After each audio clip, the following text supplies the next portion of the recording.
Hey everybody, this is Donald. I'm going to be speaking here in a minute on I can work with that, and I hope you're having a great day today. And I'm going to give a few of you time to get on here, and then I'd like to say this to our church as we're getting started. I want us to be praying for all of the churches that are in the process of getting back going and getting started. And we're praying here for our church that we choose the right time to start back and figure out exactly what we need to do in making that decision to start having services again at Antioch on the inside. When we first start back, we're probably only going to have a couple of outside services. That's our goal, is as we work our way back into this, we're going to have a few outside services, and then we'll ease our way back into the building. But we're not going to do nothing at Antioch until at least after May the 17th. And I see several of you are joined us this morning, and see Jackie Dunn. I seen a prayer request this morning for Ricky Talley. It's a fellow that's up in Erlanger in the hospital, and they put out and said something's going on with him, and he is unresponsive this morning. So I'd like for us to pray for him. His name's Ricky Talley, and I'd like us to pray for his family. There's several, I see several of our church members are listening. Doris and Debbie and Barbara and Nancy. Thank y'all so much for joining us this morning. What I want to do, and I see Barbara Crider just joined us, and Tony Jones. What I want to do this morning is I'm going to preach in a minute on I Can Work With That. I see Sheena has joined us, and Teresa has joined us. I'm giving some more people, but I want you to pray for us as we try to decide when we're actually going to start back with our church services at Antioch. And y'all pray for me. Every time I get on here, my throat starts giving me trouble. I guess I'm not preaching like I normally do, and I have a little bit of issues with my throat, and I guess it's this time of year. I see Debbie has joined us, Debbie Sales, Sandy Wimpy, Teresa. Thank y'all so much. But Melissa, I want y'all to pray for our church. We've got a couple of people that are definitely can't get out. We've got one that is in like a rest home, and Brother Raymond Chance, and he can't get out. Thank you. My wife brought me some water. But pray for Brother Raymond. He is in Dalton Place, and he can't get out. And then we've got a lady that's at home, Judy Carter, that she had hip surgery, and but she is back at home, but she can't get out. But here's what I'm going to do this morning. I've been studying. I've been doing several studies on Mother's Day and looking at different mothers in the Bible. And as I was studying, I came across in the book of 2 Kings chapter 4, if you want to turn there with me. 2 Kings chapter 4, we're going to look at verses 1 through 7. And I think God's going to give you something this morning that's going to help you in the coming days. Look at this. 2 Kings chapter 4, verse 7. I see David Williams, Sandy is listening. Thank y'all so much. Adam, Melissa. Listen to this. Now there cried a certain woman of the wives of the sons of the prophets unto Elisha, Thy servant, my husband, is dead. And thou knowest that thy servant did fear the Lord. And the creditor is come to take him unto my two sons to be bondmen, or to be slaves. And Elisha said unto her, What shall I do for thee? Tell me. Then here's what he says. What hast thou in the house? And she said, Thine handmaid hath not anything in the house save a pot of oil. Then he said, Go borrow thee vessels abroad of all thy neighbors, even empty vessels. Borrow not a few. And when thou art come in, thou shalt shut the door up upon thee and upon thy sons, and thou shalt pour out unto all the vessels, and thou shalt set aside that which is full. So she went from him and shut the door upon her and upon her sons, who brought the vessels to her, and she poured out. And it came to pass, when the vessels were full, that she said unto her sons, Bring me yet a vessel. And he said unto her, There is not a vessel more, and the oil stayed. Then she came and told the man of God, and he said, Go sell the oil and pay the debt, and live thou and thy children of the rest. I see Sandy said that David Williams had a stroke. I didn't know that. We'll be praying for David. I'm glad you told me that. Susan is also listening. Regina's listening. Here's what I want you to think about. In this text right here, we're going to see a lady that comes to God, and she is having a desperate need. But in verse 1, we see her merciful plea.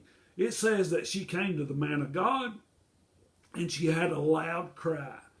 I mean, this is like you're shrieking. It's like a loud moan. I mean, have you ever been there? Have you ever been there where you cried so much that the words weren't audible coming out of your mouth?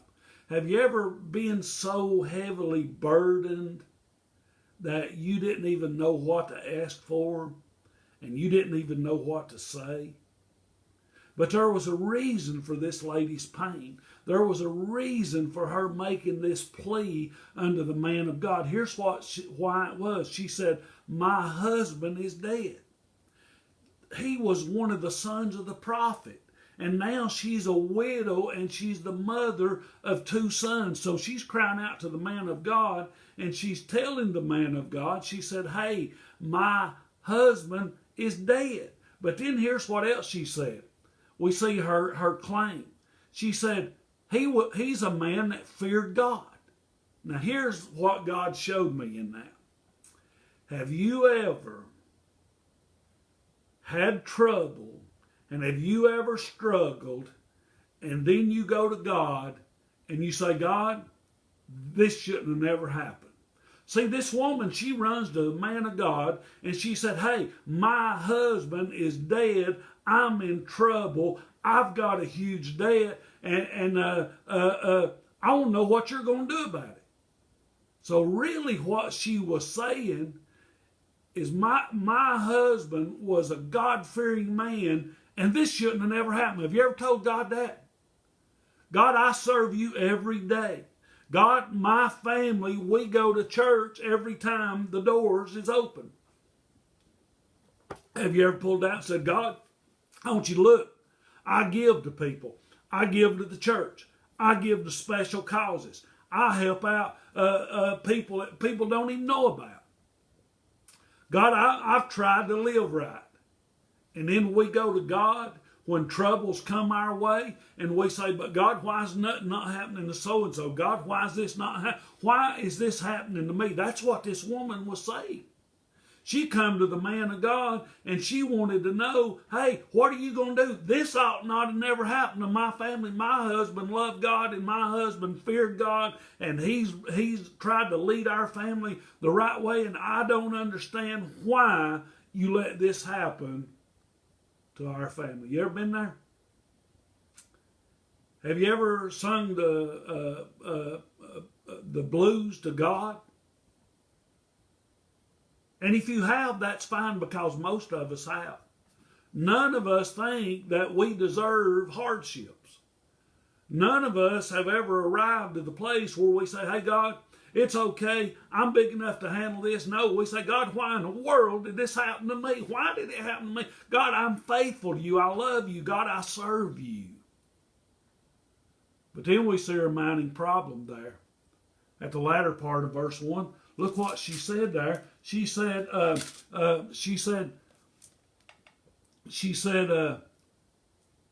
the creditor is come to take unto him my 2 sons to be a bondman. She said, hey, I've got a mounting problem here. Not only is my husband dead, but there's a guy coming. He's getting ready to get my sons because when my husband died, we owed a debt that I can't pay. I got a debt that I can't erase. Have you ever been there? Have you ever been there where your problem was bigger than your intellect? Have you ever been somewhere where your problem was greater than your ability? There's not no book out there you can read to solve your problem. You can't go to the bank and get money to solve your problem. You can't, within your own ability, you can't defy what the doctor's test tells you. I mean, this person here, this mother, this mom who was a widow now and had 2 sons, she's saying, God, I've got a debt that I don't think I can even pay. Have you ever been there? Have you ever had more going out than that was coming in? Has your burden ever been so big that you couldn't get your arms around it? Has your burdens been so heavy that you didn't think that your body could take it? And that's what else we see. Not only the debt that she couldn't erase, but we see the dilemma that she couldn't endure. She is saying, God, this is a lot bigger than me. God, this thing is a whole lot more gigantic than I think I can handle it. I don't know about y'all, but there's been times that I've been there. There's been times when I went to God and I said, God, I cannot handle this. Here's what I love about this woman. As she was having these troubles, as she was facing this major issue, she went to the right place. She went down to where the man of God was. She went to the right person. It wasn't necessarily that she went to Elisha, but she was going to God, and to get to God, she went to where the prophet of God was. Here's the deal. We're going to have troubles. Here's the kicker. Regardless of us having troubles, it's where we go and who we turn to when those problems come. A lot of people turn to the world.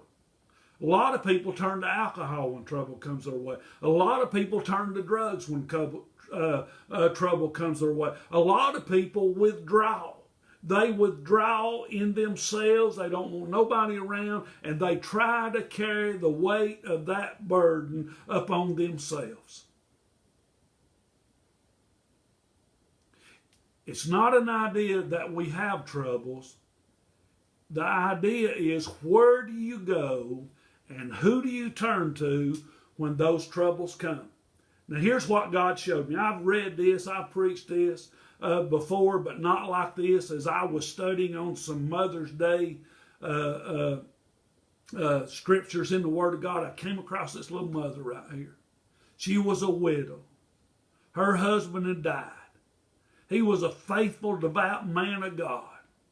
She's got 2 sons. A debtor's getting ready to come because they couldn't pay the debt, and he's getting ready to take her 2 boys away and make them slaves. And here's what the man of God said. He asked her a direct question. He said, ma'am, what do you have in your house? You know what? When troubles come our way, when hardships come our way, me and you don't have much to offer God. I can see this lady, her brain begins to turn. I can see those wheels in her mind begin to grind. And she looks through her house in her mind. She's looking through the cupboards. She's looking and realizes there ain't no money in the purse. There ain't no money nowhere to be found. And then she says, the only thing that I've got is a little pot of oil. I've got a little flask of oil. And some commentator said that this oil was for the anointing of the body. This here is like a picture of the lady in the New Testament that took that oil that she had saved for herself. It was precious oil. It was priceless oil. And she took that oil and she poured it out upon Jesus Christ. This lady here, and she says, all I've got some oil. This word here about this oil, it's only used this one time in the entire New Testament. This oil was something that she was saving for herself. It was something that would be placed upon her body when she died. And she said, all I've got, the only thing of any value in my house is this little bit, this little pot of oil. Now, folks, here's what I want you to think. When we go to God and we have troubles and we have trials and we have tribulation, God's going to ask us, okay, I know that you got a problem. I know that you're in despair. I know that you're desperate. What do you got? We don't have nothing. One thing that we have, faith. This lady showed Elisha as she went to him that she had faith. If she didn't have faith, she would have never went to the man of God. And of course, in the Bible, oil represents the Holy Ghost of God. But here is the deal. She told the man of God, she said, I ain't got nothing. I can't do nothing. I can't save my sons from going into slavery. I can't keep that creditor coming from taking my sons. I owe the debt. I can't pay it, and I'm in trouble. And he said, what do you got? Hey, Terry, I see Terry's joined us. Linda, Billy Willis, thank y'all so much. But and Tina, I want y'all to think about this. I see Gelly is listening. This lady said, I ain't got nothing but a pot of oil. This here kind of reminds me of old MacGyver, the old shows. There used to be MacGyver. I went and I read a bunch of stuff about him as I was preparing this message. Old MacGyver, he could take anything and he could make something with it. One place, he took just a few things laying around and he made him a hang glider. Another place, he took some things that was just laying around. He got those things and he made him a hot air balloon. There's another story I read. Old MacGyver is tied up and another man, a dog comes in. He talks the dog into taking a little can of acid, bringing it over and putting it on a catapult that he had built with his feet. He hits it, throws the can up in the air, flips over his back, and he catches it and pours that acid up on the ropes that has his hands tied up, and they get loose and get out right before the building blows up. What Elisha's getting ready to do is even greater and bigger than what MacGyver used to do on his TV shows. Here's the deal. Old Elisha asked that lady, said, what do you got? She said, all I've got is a pot of oil. I want you to think about this. I can see the man of God, and he's thinking, man alive. And then he looks at her and he said, I can work with that. Ever what you've got. When old Moses went to God and God looked at him there at the burning bush, God said, what do you got in your hand? He said, I got a stick. He said, throw that thing down. It turned into a snake. And then he picked it up and it became the rod of God. God will take what you got and he'll help you overcome things in your life. Old David goes down to battle the giant. He tried Saul's armor. He tried Saul's all of his military equipment, and none of it worked. No, David marched down there, and he had all he had was a little old pouch on his side, and it had a slingshot in it. He reached down in that brook. He looked down there and he picked him up 5 little smooth stones. And he takes those things and he whirled that thing around, hit old Elisha right there, dropped him dead and killed him. And see, God will take what you got and he'll do something with it. Old Samson was out getting ready to fight the Philistines' army. And over there was laying just a jawbone of a donkey. Old Samson picked that thing up and he slew hundreds and hundreds of them men with the jawbone of a donkey. God will take what you've got and he can do something with it. God can work with what you've got. There's nothing special about us. There's nothing mighty about us. All this lady had was a little bit of oil in a jar, and the prophet of God said, that's enough. I can do something with that. My Bible tells me over in the book of Matthew, the disciples, they couldn't cast a demon out of this guy, and the disciples asked the Lord, they said, hey, why couldn't we do that? Jesus said these things only come by prayer and fasting. Then he said this, he said the faith the size of a mustard seed. If you've got enough faith as small as one of the littlest seeds that's ever been created, you can say to that mountain, cast it in the sea, and it'll be cast into the sea. You don't have to bring much to God. God can take what you've got and do something mighty with it. Then we see the plan. We see Elisha's plan. He said, lady, here's what I want you to do. All you've got in your house is a little pot of oil. Now, this oil was worth something. This oil was a little bit costly. This lady was probably saving this oil for when she was getting ready to die, and they was going to take that oil and they was going to anoint her body. He said, here's what I want you to do.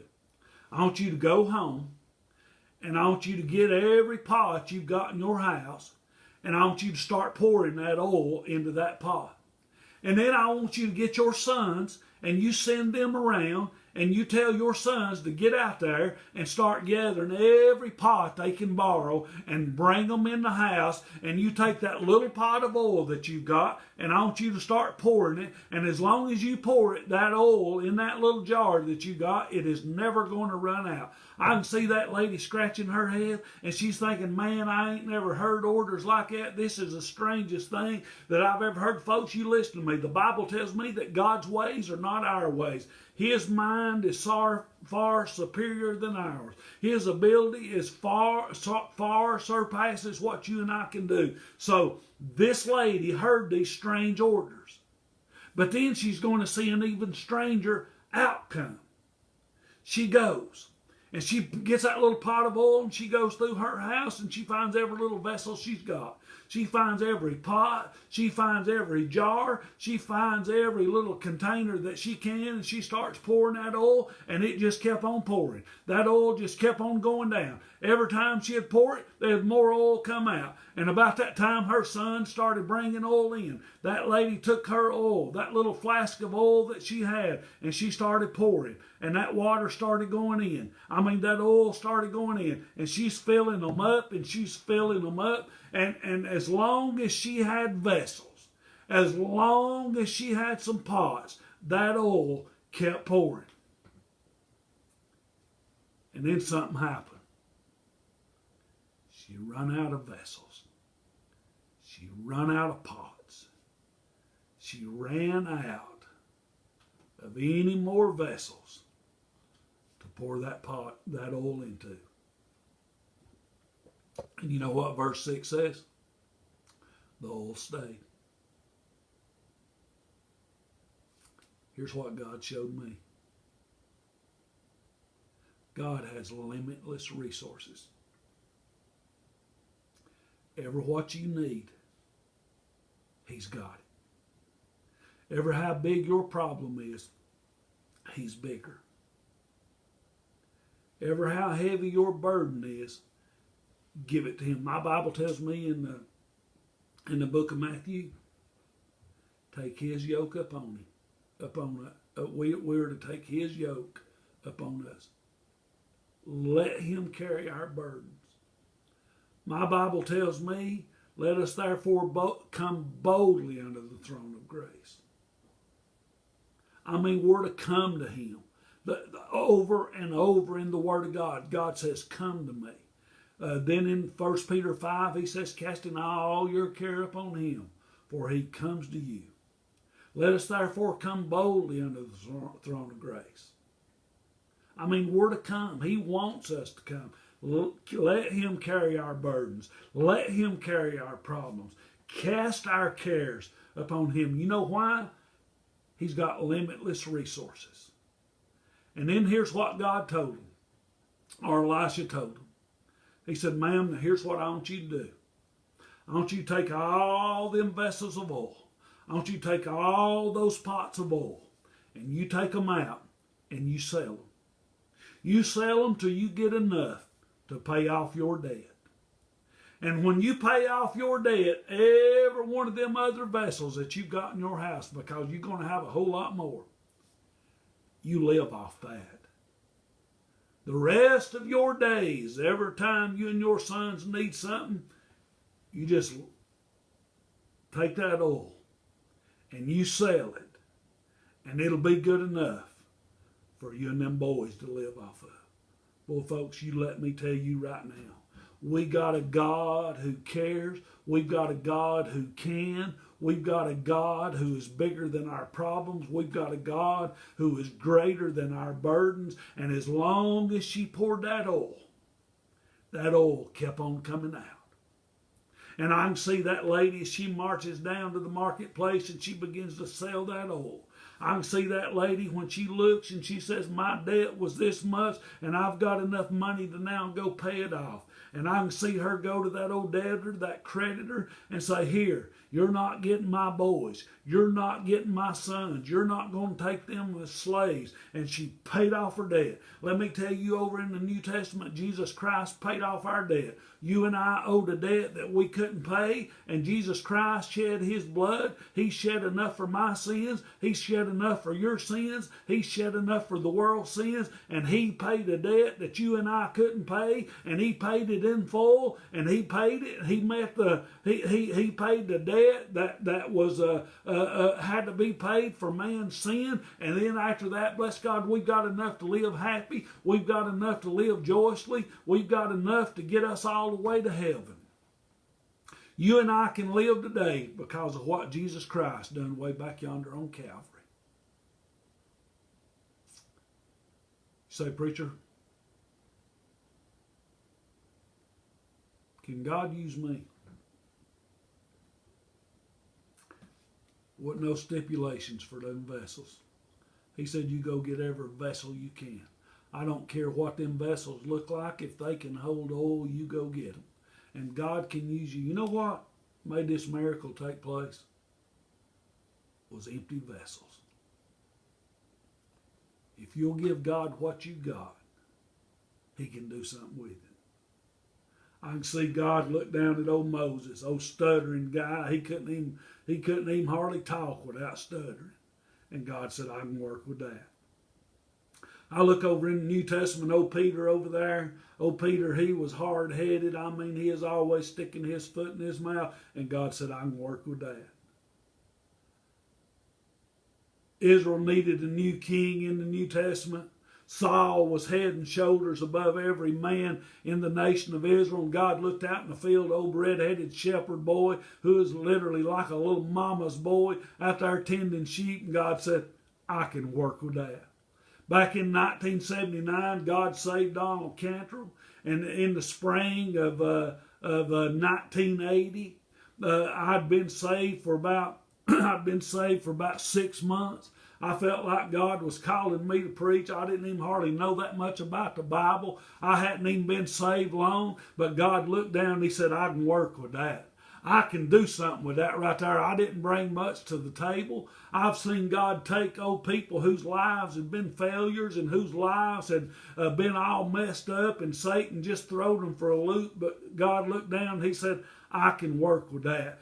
I've seen moms who came to God crying. I've seen mothers over the years who come to God and said, God, my home's about to be destroyed. God, I've got a son out there. I've got a daughter out there that they breaking my heart. They're just ripping my heart out. And God said, I can work with that. That mama's got enough faith that if she'll just hang in there, I'll take care of her situation. I'll take care of her family. I'll take care of her finances. Folks, I'm here to tell you, if you'll give God what you got, it don't matter how much it is. It don't matter how little it is. God can work with that. We got a good God, don't we? I'm glad he can work with that. I'm glad God can use us. I'm glad God can do something with nothing. I don't know about y'all, but I didn't bring much to the table. I didn't have a whole lot to offer God. He had a whole lot more to offer me than I had to offer him. Now here's what I want us to do. I'm gonna pray for y'all. I'm gonna pray for those that are sick. I want you to remember Ricky Talley, I read earlier that some people had asked us in his family to pray for him. He's up at Erlanger and he's not responding. We've got people, as Sandy mentioned a while ago, David Williams, let's remember him. And if any of y'all have got prayer requests, if you'll mention them, I'll pray for you. If you'll just send me a message later on, I'll pray for your prayer request. I want us to pray for our church members. We're really trying to discern when we're going to get back in church over at Antioch. We want to be safe, and we want to go about this the right way. That's right, Kay. But nobody can become somebody. But I'm praying for you. I'm praying that God gets us through this thing. I'm praying that God brings us through this COVID-19 ordeal. A lot of churches are in the process of starting back. And thank you, Chris. I'll be praying for that, brother. There's a lot of people worried right now. A lot of people are fearful right now. A lot of people's lives been turned. These little kids, these boys and girls, these teens, their life's been turned upside down. You know, we'd think, man, they're glad to be out of school, but no, not really. Their life's been turned upside down. My little granddaughter, she's still fearful even going outside, so we really having to talk to her, let her understand it's going to be okay. But a lot of people's having to work from home. A lot of people's lost their jobs. A lot of people's lives just literally just flipped upside down. People are not bringing in the income that they was bringing in. A lot of businesses are suffering. So we need to pray for each other. We need to pray for this country. We need to pray for America.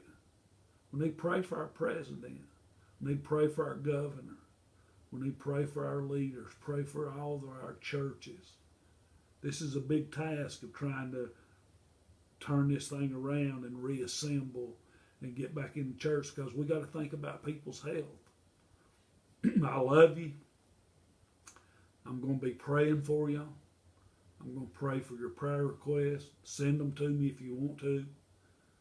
But just hang in there. God's going to get us through it. And if you're burdened and you're troubled, take it to God, because God can work with that.